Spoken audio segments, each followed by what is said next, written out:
어제 그 매일신문 라이브로 저희가 전해드렸습니다. 김문수 후보가 이제 새벽 1시 반쯤이었나요? 국민의힘 당사에 이제 와서 기자회견, 그러니까 국민분들께 전한 짧은 메시지 남겨주셨는데, 저도 이거를 보고 이제 잠이 들었는데, 아울러서 이제 어떤 메시지를 남겼는지, 이제 굉장히 이제 메시지를 좀 많이 남겼는데, 짧지만 굵직하게 남겼습니다. 우선은 저희가 혹시 영상을 못 보신 분들을 위해서 짧게나마 이제 영상 한번 보시죠. 당선되신 이재명 후보님 축하드립니다. 네, 김문수 후보가 지금 이재명 후보의 당선을 축하드립니다라고 언급을 했고요. 그리고 이재명 당선인도 이제 언급을 했습니다. 어떤 언급을 했을지 저희가 텍스트로 좀 준비했는데, 잠시 다투었을지라도 우리를 지지하지 않은 그분들도 대한민국 국민들입니다. 그리고 입장이 다르고 생각이 다르고 다른 색깔의 옷을 잠시 입었을지라도 이제 우리는 모두 위대한 대한민국의 위대한 똑같은 대한 국민들이다. 함께 가자. 이렇게 언급을 했습니다. 저는 이것을 이제 보면서요. 그래도 이제 고생한 김문수 후보와 이준석 후보에게 언급은 좀 해줄 줄 알았는데 조금 아쉬웠습니다. 그래도 이제 김문수 후보는 이재명 후보를 좀 언급해줬는데, 이제 같이 어쨌든 대선을 뛰어줬던 후보들을 좀 언급해줬으면 어땠을까, 이런 좀, 이게 김문수 후보와 이재명 후보의 차이점은 아닌가, 저는 이런 생각 좀 했습니다. 이재명 후보가 그 김문수 후보는 언급을 할 수 있을지언정 이준석 후보 언급은 하기 힘들었을 거예요. 그 3차 토론회나 1, 2차 토론회를 다 봤을 때. 그래서 누구는 언급하고 누구는 언급 안 하기도 애매하고, 그렇기 때문에 그냥 저러한 통상적인 표현을 썼다고 저는 생각이 됩니다. 반대편 국민 투표자 지지자들도 우리의 국민입니다라는 통상적인 표현으로 마무리한 것 같습니다. 사람 이제 대통령 이제 자리까지 올라갔으면 그만큼 사람들이 기대하는 게 대통령으로서의 인격, 품격 이런 것도 이제 갖추고 있기를 기대할 겁니다. 그런데 저렇게 짧은 메시지라도 이제 떨어지신 분, 같이 경쟁하다 떨어진 분에 대해서는 위로의 말은 하는 게 상식적이죠. 근데 그런 말씀 안 했다는 거는 조금 보는 사람분들 입장에서는 앞으로 어떤 일이 벌어지겠구나, 마음에 품어도 있겠구나, 나에게 이제 경쟁한다거나 나에게 쓴소리하는 사람들에서 잊지 않고 보복할 수 있겠구나, 약간 그런 여지를 주는 것 같아서 좀 씁쓸합니다. 왜냐하면 모든 국민들이 어쨌든 지켜보고 있잖아요. 이제 지켜보고 있는 자리에서는 그래도 이제 본인의 개인적인 감정을 좀 차치하더라도 이제 축하 메시지를 건넸으면 어땠을까 하는 아쉬움이 남았고요. 김문수 후보는 상대를 이제 축하해줄 줄 아는 인물이라는 걸 더 보여줬던 것 같습니다. 그것도 그렇지만 특히 그 이재명 후보에게 축하한다는 메시지 이후에 했던 행동이 저는 좀 놀라웠는데, 기자 한 명 한 명에게 이제 다가가면서 악수를 했던 행동, 그거는 지금까지도 어떤 후보가 하지 않은 행동인 것 같아요. 보통 이제 패배하고 나면요, 그냥 곧장 자리를 뜹니다. 왜냐하면 본인도 마음이 잡잡하기 때문에 악수를 하게 되면 뭔가 대화를 해야 될 수도 있거든요. 그러면 굉장히 그게 좀 난감한 상황이 될 수 있는데, 그런 거 개의치 않고 꽃다발 주겠다고 하는 거를 거절했습니다. 꽃다발 거절하고 기자들한테 한 명 한 명 다 찾아가지고 거의 되게 많은 기자들이 있었다 그러더라고요. 100여 명 정도 되는. 네. 그 기자들과 전부 다 악수를 하느라고 상당한 시간이 걸렸다고 해요. 그런 모습 보면은 사람에 대한 배려심이라든가 이제 인성 이런 부분이 좀 이재명 대통령과 참 다르구나라고 생각합니다. 그러니까 선거를 여러 번 치러본 후보자로서 저 새벽까지 개표 방송을 지켜본다는 게, 물론 후보자 나도 힘들지만 저것을 지켜보는 당원들이나 또 언론인분들, 정치 고관여자들이 얼마나 힘들지 않은 거예요. 그렇기 때문에 이 기자분들이 이 6월 3일 이 날짜에 젊은 기자분들이 이 퇴근을 못하고 새벽까지 자리를 지키고 있고, 또 그 기자분들이 새벽에 또 일찍 출근해야 되는 기자분들이거든요. 눈만 붙이고. 그렇기 때문에 내가 비록 낙선을 했지만 그래도 나를 위해 왔으니 인사는 해야 되겠다 해서 정중함을 포시한 게, 정말 다시 한번 봐도 김문수의 인성은 1등이었다라고 말씀드릴 수 있습니다. 저만 그렇게 느꼈는지는 모르겠지만요. 저는 이제 김문수 후보의 이제 얼굴을 이제 봤었을 때, 그 짧은 시간 동안, 물론 모든 대선 후보가 이제 그 개표를 이제 기다리는 그 심정이 얼마나 이제 착잡하고 좀 떨리겠습니까? 그런데 김문수 후보는 그 몇 시간 만에 더 마른 것 같더라고요. 그러니까 이게 어떻게 보면은 보수 후보로서 이제 최종 선택이 되어서 이제 나간 거잖아요. 그 짧은 시간 안에 보수가 이뤄내야 된다는 그 압박감도 강했을 것이고요. 그리고 어쨌든 개표에서 이제 결과가 이제 나오면서 좀 지다 보니까 김문수 후보가 얼마나 당원들한테 미안했을지 그런 마음이 고스란히 느껴지다 보니까 모든 국민분들이 이제 김문수 후보의 얼굴을 보고 그 아픈 마음이 조금 이제 같이 느껴졌다, 이제 좀 생각이 들었고, 그래도 선거 운동 기간에 계속해서 저희가 그 김문수 후보의 재발견 이거를 말하지 않았습니까? 네. 이렇게 되는 거는 어쨌든 저희가 졌지만 그래도 이 또한 보수 정치의 긍정적 자산이 아닌가, 네. 저는 이렇게 생각합니다. 사실 김문수 후보의 재발견 자체가 데이터로 나온 게, 우리가 지금 비교해야 될 선거 대상은 2017년 박근혜 전 대통령 탄핵 이후의 대선하고 비교를 해봐야 됩니다. 그래야지 비교 수치가 정확히 되는데 2017년 박근혜 전 대통령 탄핵 이후에 했던 대선에서는 당시 우리 국민의힘의 점신이었던 자유한국당에서 홍준표 후보자가 21%를 차지했어요. 20% 초반을 차지했어요. 그렇다 보면 뭐 다 합치면 그것도 50% 아니냐 얘기가 다른 게 그 당시에 안철수 후보자 같은 경우에는 네. 이미 교섭단체까지 형성하고 있는 의석수 한 30명 정도의 정당을 갖고 있었고요. 호남이라는 기반을 갖고 있었기 때문에 이게 뭐 같은 당이다, 뭐 같은 계열이다라고 보기 좀 어려울 수도 있습니다. 어쨌든 순수하게 보수 정당만 가지고 그 당시에 20% 초반을 맞았기 때문에 콘크리트 지지층이고 네. 그러면 그 당시의 탄핵은 직권남용 탄핵이고 지금 탄핵은 계엄 탄핵인데 계엄 탄핵으로 인한 국민들의 충격이 더 심했을에도 불구하고 그래서 까딱하면 콘크리트 지지층이 무너지는 거 아니냐 혹은 그것만 받는 거 아니냐라고 했는데 막상 표를 열어보니까 네. 41%의 지지율을 얻었어요.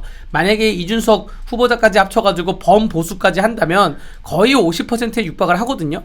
그러니까 이재명, 권영국 또 김문수, 이준석을 놓고 봤을 때는 네. 그 차이가 불과 1%가 나지 않습니다. 그렇기 때문에 이거 데이터 자체가 김문수의 재발견이고요. 김문수 후보자에게는 지금 그 누구도 손가락질할 수 없고 뭐라 해서는 안 된다라고 저는 생각을 합니다. 알겠습니다. 지금부터는 이제 그러면 어제 이제 있었던 대선 결과 저희가 한 번씩 짚어보겠습니다. 우선 그림 먼저 띄워주시죠. 모든 언론에서도 이제 다 지금 보시는 뭐 지도긴 하겠지만 저희도 이제 지도를 보면서 말씀을 해보죠. 이재명 그 당선인이죠. 영남과 강원을 제외한 모든 지역에서 1위 이제 기록했습니다. 그리고 캐스팅 보트라고 불리우는 이제 충청권, 서울, 경기에서 이제 이재명 이제 후보가 이제 우위를 보였는데 저는 어제 개표 결과를 보면서 이게 키였다고 봐요. 그러니까 충청권도 그렇고 서울, 경기 보통은 이제 수도권 표심이 굉장히 중요하거든요. 그런데 지금 이번 대선에서는 서울과 경기에서 밀렸다. 그렇기 때문에 김문수 후보가 만약에 서울 경기에서 좀 승리를 했다면은 결과는 뒤바뀌었을 것이다. 이런 생각이 굉장히 강하게 들었어요, 저는. 그렇죠. 특히 이제 서울 같은 경우 지난번과 비교를 하면요, 서울이 11대 4였습니다. 네. 이재명 이제 당시 후보가 11 곳에서 이겼고 윤석열 당시 후보가 14곳에서 이겼었어요. 근데 그렇죠. 지금 어떠냐면요, 19대 6이에요. 이재명 이제 지금 대통령이 19곳에서 이기고 김문수 후보가 서울에서 이긴 곳은 6곳밖에 없습니다. 무려 지난번 대선 3년 전과 비교하면은 8군데가 이재명 후보가 더 가져간 거예요. 네. 그러니까 이게 무슨 의미냐? 서울에서 네. 상당한 중도와 무당층을 우리가 잃었다, 이렇게 볼 수 있는 거예요. 아. 그러니까 중도 무당층이 이제 이번 선거에서 가장 중요하다 여러 번 강조해왔지 않습니까? 그렇죠. 중수층 얘기해왔는데 네. 김문수 후보가 가진 역량이 엄청 뛰어남에도 불구하고 중도층 흡수하는데 좀 시간이 부족했었던 게 아니냐. 물론 한 달이란 짧은 기간 동안 뭐 죽을동 살동 해서 한 거는 굉장히 뭐 평가받아야 하지만 그럼에도 불구하고 중도를 끌어안기 위한 메시지, 그러니까 즉 김용태 비대위원장이 왔을 때부터 중도를 위한 포석이라고 했었는데, 그렇다 그러면 좀 더 이제 김문수 후보가 좀 더 적극적으로 예를 들면 윤석열 전 대통령에 대한 선긋기라든가 이런 거를 좀 더 일찍 했으면 더 낫지 않았을까 생각이 들고, 또 하나 이준석 후보가 가지고 있는 역량 중 하나가 청년들 이제 대한 이제 소구력이 많다는 건데, 네. 그거를 1차 방송 끝나자마자 그때 바로 단일화를 해서 성사시켰더라면, 그러니까 3차 방송 토론까지 갔었으면 그 발언한 문제의 발언 이후에는 이준석 후보와 단일화 한다 하더라도 단일화 효과가 급감을 했을 겁니다. 아마 단일화 효과가 그렇게 많지는 않았을 건데 1차 방송 토론에서 굉장히 이준석 후보가 잘했었거든요. 그 상태에서 그대로 단일화해서 우리가 함께 무대를 띄웠다 그러면 그때는 상당히 중도층과 청년층에서 표를 많이 가져와서 우리가 서울과 수도권에서 다른 결과를 낼 수 있었을 것이다. 저는 그렇게 봅니다. 네. 저는 약간 좀 다른 결로 해석을 하자면 그러니까 이 비교는 또 어디랑 비교를 해야 되냐면 지난번 작년 총선하고 비교해야 돼요. 그러니까 계엄 이후 직전에 있던 총선과 계엄 직후에 있었던 대선하고 비교를 해보면 서울, 경기, 인천이야 뭐 그때와 비교해보면 큰 변화가 없다고 보여집니다. 그리고 뭐 전국적으로도 큰 변화가 없는데 좀 더 힘을 내야 되는 곳이 있다고 한다면 지금 전북하고 광주하고 전남에는 막 85%의 그 민주당 지지율이 나오는데 그에 반해서 국민의힘 보수 측에서 자랑한다는 TK나 PK 지역에서 너무 안 나왔어요. 그래서 어제 저희가 TK, PK 진짜 표심 네. 그 호소를 엄청 오랫동안 했습니다. 네, 저 TK, PK에 있는 거의 책임은 TK, PK의 다선 국회의원들의 책임입니다. 근데 그분들은 아직 임기가 3년이 남아있죠. 네. 그렇기 때문에 또 일련의 대선 과정에서 또 혹은 뭐 계엄 이후의 대선이라는 스스로의 자괴감, 대선 과정에서 있었던 어떠한 단일화든 뭐 경선 과정에 있었던 고름 이런 것 때문에 열심히 안 뛰었는지 몰라도 너무나 열심히 안 뛰었던 거 아닌가. TK, PK에 있는 그러한 기득권 국회의원들께서 열심히 안 뛰었던 게 아닌가라는 생각이 들고요. 서울, 경기, 인천은 지난번 선거하고 그러니까 직전 총선하고 비슷하게 나온 것 같습니다. 네. 그럼 중도가 아직까지 이제 명확하게 이제 뭐 바꾸진 않았다 이런 의미신 것 같은데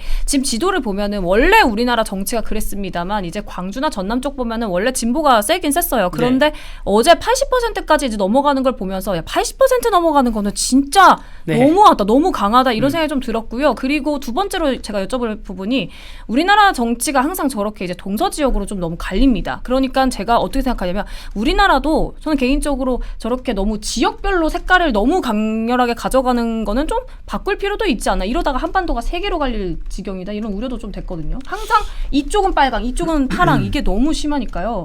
통합이 정말 과연 될까 이런 생각도 들었습니다. 어제 보면은 이제 호남, 광주, 전남, 전북이 전부 다 80% 넘어요. 거의 85% 가깝게 이제 투표를 나왔었고 영남 TK, PK에서는요. 77, 76 요 정도 나왔습니다. 근데 여기서 중요한 건 뭐냐면 투표율이 아니라 투표 수예요. 그러니까 영남은 이제 TK, PK에서 투표율을 한 2, 3%만 더 올리면은요. 네. 그 숫자는 유리지만은 수는 TK, PK 인구가 호남보다 훨씬 많아요. 2.5배 많기 때문에 여기서 한 명 투표한 것은 호남에서 한 명 투표 호남에서 한 명 투표는 이거는 이제 이제 TK, PK에서는 3명이 투표하는 것과 비슷하거든요. 그렇기 때문에 여기서 투표율을 한 80% 호남과 비슷하게 80% 이상으로 갔다 그러면 저 표는 전부 다 아마 김문수 표였을 겁니다. 그렇기 때문에 이 호남과 TK, PK에서 투표율 자체 낮았던 거 이거는 굉장히 우리가 반성을 해야 돼요. 그럼 왜 투표율 낮았을까? 아까 잠깐 지적한 것처럼 다선 의원들 있지 않습니까? 의원들 중에서 일부 개파색에 있는 의원들 중에는 좀 최선을 다하지 않으면도 이번에 좀 책임을 피할 수 없어 보인다라고 생각합니다. 알겠습니다. 네, 그래도 TK, PK 이제 지역분들의 중에서도 이제 투표를 하신 분들이 이제 굉장히 많고 또 저희 어제 일타 뉴스를 보시고 투표를 하러 가신 분들도 많아서 그 부분은 제가 좀 그래도 감사하다는 말씀드리고 지금 이재명 이 지도가 지금 이렇게 동서 지역으로 갈린 게 그런데 또 어떻게 보면 이재명 당선인에게 반은 표를 안 줬다 이런 의미가 될 수도 있잖아요. 네. 그러면은 49점 지금 42%니까 민주당이 애초에 목표로 한 목표율은 50%거든요. 그러면 국민 과반은 어쨌든 이재명 당선인을 선택하지 않았다는 의미가 되니까 이것 또한 보수 입장에서는 그렇게 낙담할 일은 아니다라고 또 볼 수 있는 건가요? 사실 계엄 직후에는 7대3, 8대2 이걸 어떻게 말로 설명하나. 물론 계엄에 대해서 뭐 정당성이 있다기보다는 계엄을 했던 이유가 있을 거 아니에요. 네. 여기에 대해서 아무리 정리를 해도 이걸 어떻게 설명을 하나 생각이 들었는데 결국 저렇게 반반이 나온 거는 결국 반반이에요. 한 1, 2% 차이로 반반 49대 41이 아니라 보수와 진보로 보면 반반입니다. 이 반반이 나온 거는 후보자들의 인성에서 갈린 게 아닌가 저는 생각이 듭니다. 아, 네. 그 이재명 대통령에 대한 뭐 정책도 있을 것이고 뭐 지역 카페나 이런 정책도 있을 것인데 결국에는 김문수 후보자의 어떠한 인성, 설란영 부부에 대한 인성 이런 거에 대해서 마지막에 표심이 직결되고 또 뭐 박근혜 대통령이나 이명박 대통령의 표심 직결 온 힘을 모아가지고 50% 정도의 상당의 반반을 채웠다는 것이고요. 이재명 대통령께서 그러한 부분을 좀 겸허하게 인정을 할 건 인정을 하시면서 전국 운영을 해야 된다고 생각이 됩니다. 그러니까 결국에는 김문수 후보의 파파미 그리고 박근혜 전 대통령의 이제 지원 그리고 뭐 끝으로 샤이 보수나 보수 결집 이런 게 이제 저 결과를 만들었다고 변호사님이 생각하시는 거 아니에요? 그렇죠. 원래 아까 제가 잠깐 말씀드렸지만 출구조사에서 12%포인트 차이가 난다고 했었거든요. 맞아, 원래 처음에. 그랬어요. 네. 굉장히 충격이었죠. 근데 막상 이제 까보니까? 최종 네. 까보니까는 8%포인트이기 때문에 무려 4%포인트가 줄어들었어요. 이거는 맞아요. 이제 샤이 보수가 분명히 있다는 것을 이제 데이터로 확인할 수 있는 거고요. 또 하나 말씀드리면 이게 49대 51 아니겠습니까? 그러니까 이재명 후보를 지지하는 사람은 49인 거고 지지하지 않은 사람이 51이나 되는 것 때문에 그만큼 견제 심리가 작동했다. 이게 아마 이것도 있을 거예요. 지금 민주당이 가지고 있는 의회 권력, 의회가 지금 거의 범 여권에서는 190석이 되는 건데 그런 제왕적 의회 권력을 가지고 있는 상태에서 대통령제, 제왕적 대통령제라고 문제를 제기를 누가 많이 했습니까? 민주당에서 많이 했단 말이에요. 근데 그거를 전혀 손대지 않고 고치지 않고 그대로 모든 권한을 행사할 수 있는 자리에 지금 올라간 거예요. 그렇다면 제왕적 대통령권을 행사할 수 있는 거란 말이에요. 그래서 제왕적 의회 권력과 제왕적 대통령 권력 둘 다 주는 게 과연 맞느냐라는 그런 견제 심리가 작동했기 때문에 이렇게 많은 사람들이 결국은 절반 이상이 이재명에 대한 표를 주지 않았을 것이다. 저는 그렇게 생각합니다. 그러니까 대변인님 말씀이 재밌는 게 뭐냐면 실제 정말 득표 이제 까보니까 이재명 대통령과 권영국 후보가 원래 합치면 50.4%가 나옵니다. 그리고 보수 진영인 김문수 후보와 이준석 후보를 묶으면 49.5%예요. 이제 저희도 계산해보니까 그러면 이 진보와 보수 진영 간의 이제 차이가 1%도 안 나는 겁니다. 그러니까 출구조사도 굉장히 달랐고 이 1% 때문에 결국엔 졌으니까 얼마나 보수 지지자분들께서 안타깝다 뭐 이런 마음이 드시겠습니까? 그런데 여기서 또 재밌는 게 이준석 후보의 득표율이에요. 20대 원래 이제 젊은 층의 소구력이 많긴 했지만 20대 남성이 정확하게 37.1%가 이준석 후보를 선택했거든요. 이게 어떤 매력이 있길래 뭐 이렇게 37%나 가져갈까요? 처음부터 이준석 후보가 대선 행보를 보면요. 처음부터 저는 이런 생각 좀 했었어요. 이준석 후보가 과연 대선에서 정말 대통령으로 당선되기 위해서 나왔는가라는 의문이 들었던 게 뭐냐면은 네. 주요 이제 대선 운동하는 포인트가 학식이에요. 학식.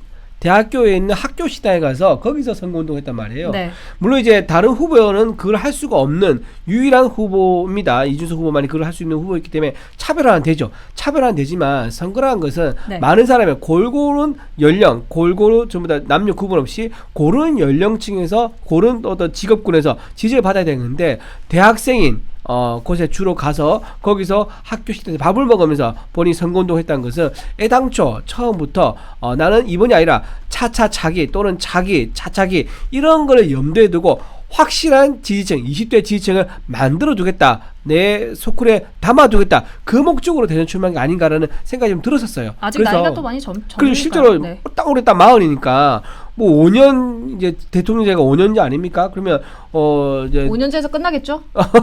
만약에 그 4번 대선 도전한다 해도 그는 나이가 60밖에 안 돼요. 그러니까 얼마나 젊은 나이입니까? 그러니까 이준석 후보는 처음부터 대선의 어떤 완주라든가 당선 목적보다는 청년층의 표를 얼마큼 끌어올 수 있는가 그런 실험의 장이었을 수도 있겠다 생각합니다. 알겠습니다. 요거는 칭찬할 일이 아닙니다. 이 20대 낭성으로만 표를 받았던 게 벌써 이준석식 정치에 이준석 그 후보자가 이준석 의원이 당내 전당대회 나가던 혹은 어디 선거를 나가던 계속 나오는 게 20대 남성표에서는 1등했다. 이거 더 이상 칭찬할 게 아니에요. 이 박스권에 갇혔어요.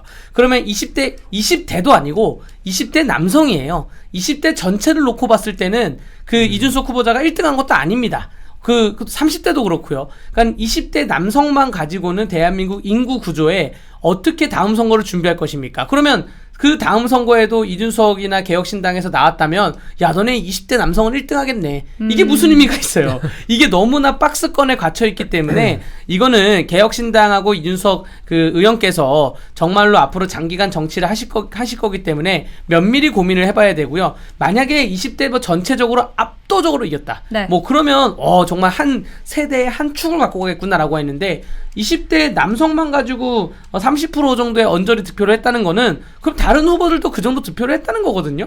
그렇기 때문에 뭐 압도적으로 보여지지도 않습니다. 그런데 지역별로 나눠놓고 보면 확실히 그 이준석 후보자에 대한 득표율이 그 높은 지역이 그 지방 국립대가 있는 지역이에요. 지방 국립대나 대학이 많이 있는 지역. 그렇기 때문에 20대들한테 인기가 많은 거는 맞는데 거기서 지금 벗어나는 정치를 하지 못하고 있다라고 생각이 됩니다. 갇혔다. 그분들이 성장을 해서 4050이 되겠죠. 그럼 또 다른 20대가 오는데 그 또 다른 20대는 그때 60대인 이준석을 지지할 것이냐? 그건 장담 못하는 일입니다. 알겠습니다. 그리고 이번에 그 20대 공략하면서 20대 여성을 적으로 돌린 거 이것도 상당히 본인이 풀어야 할 과제일 겁니다. 특히 이제 3차 방송 토론 때 했던 여성 관련된 그런 이제 성폭력적 언어들 있지 않습니까? 이거를 물론 본인이 재연을 하기 위해서 그런 말을 한 이제 이재명 후보 아들 얘기한 거죠. 그리고 그 말을 함으로 인해서 이재명 후보가 형소에 됐던 욕설까지도 소환되는 이제 그런 효과는 있긴 했지만 어쨌든 그 말을 꺼내므로써 굉장히 불편했던 여성 유권자들, 20대 젊은 여성 유권자들이 굉장히 많이 이준석한테 돌아선 그런 면도 있는 것 같아요. 그런데 만약에 그때 당시에 이준석 후보가 그 언급을 꺼내지 않았으면 그러면 누가 꺼내야 돼요? 누군가는 꺼내야 되잖아요. 어쨌든 이재명 아니, 후보의 리스크를 그 말을 꺼내는 방법은 여러 가지죠. 그러니까 표현을 그 단어를 써서 꺼내느냐 아니면 애둘러서 애둘러서? 얘기하느냐 이제 이런 방법이 테크닉인 건데 네. 그런 테크닉이 너무 정면 돌파하다 보니까 오히려 반감이 좀 크지 않나 생각합니다. 혹은 원래 그 예전에 뭐 예를 들어서 이회창 후보자 아들의 병역 비리 문제나 각종 대선 후보자들의 심각한 비리 문제에 대해서는 토론에서 상대 후보자가 꺼내지 않습니다. 대변인이 꺼내는 거예요.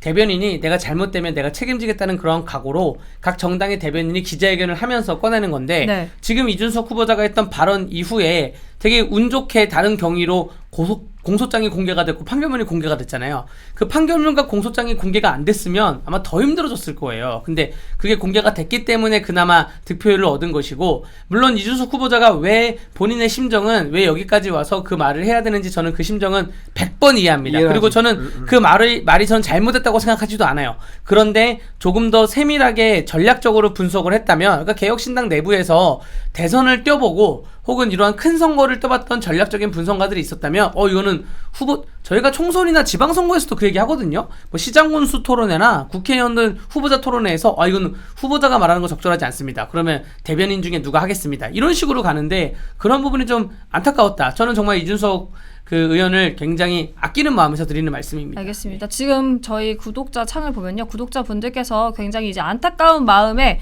지금 조금 화가 많이 나셨습니다. 그런데 저는 뭐 그 마음 이해할 것 같아요. 왜냐면 이제 어쨌든 믿고 뽑아줬는데 이런 결과가 나왔기 때문에 굉장히 안타까우시고 속상할 거라고 생각합니다.